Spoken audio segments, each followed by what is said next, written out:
বন্ধুরা, কালকে তো ফ্রাইড রাইস বানিয়েছিলাম, অল্প বেঁচে গেছিলো। তাই ছেলে বলছে, মা কালকে ফ্রাইড রাইস বানিয়েছিলে, মাংস ছিল না, নিরামিষে আলুর দম দিয়ে করেছিলে, আজকে ফ্রাইড রাইসটা হলে ভালো হতো, মাংস দিয়ে খেতে পারতাম।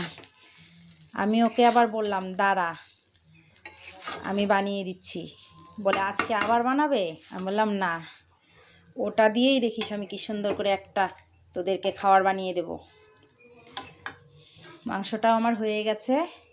এখানে বন্ধুরা আজকে গরম ভাতটা এখানে কিছুটা দিয়ে দিয়েছি, আজকে শুধু দুপুরের জন্য। এটার মধ্যে দেখো কি সুন্দর একটা কালার চলে এসছে না ভাতটার মধ্যে। আগের অর্ধেকটা ফ্রাইড রাইসের মধ্যে এখন কিছু সাদা ভাত দিয়েছি। এখানে যে মাংসর যে ঝোলটা ছিল বন্ধুরা, অনেকে জানো অনেকে হয়তো জানো না। এই যে এরকম একদম হালকা মাংসর যে তেলটা আছে, এই তেলটাই আমি পুরো এই ভাতটার মধ্যে দিয়েছি। এখন আর দেবো না, কারণ আমার দেওয়া হয়ে গেছে। এটা দিয়েই আমি ভাতটা সুন্দর করে দেখো নাড়াচ্ছি, মনে হচ্ছে কি বিরিয়ানির মতো হয়ে গেছে। যখন খাবো তখন তো মাংস দিয়েই খাবো, ওর জন্য আমি মাংসটা এটার মধ্যে দেবো না।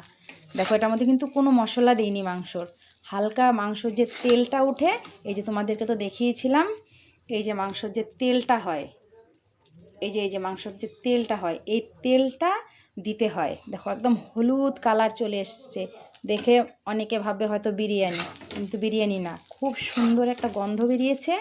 আর আমি আজকে একটু নতুন করে আবার একটু ঘি দিয়েছিলাম, একটু লবণ দিয়েছিলাম, আর একটু চিনি দিয়েছি, কারণ একটু তাহলে হালকা মিষ্টিটা না হলে তো ভাল লাগবে না।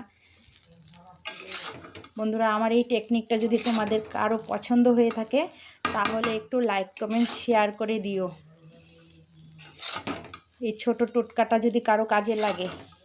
রাখছি বন্ধুরা, টাটা, পরে আবার দেখা হবে।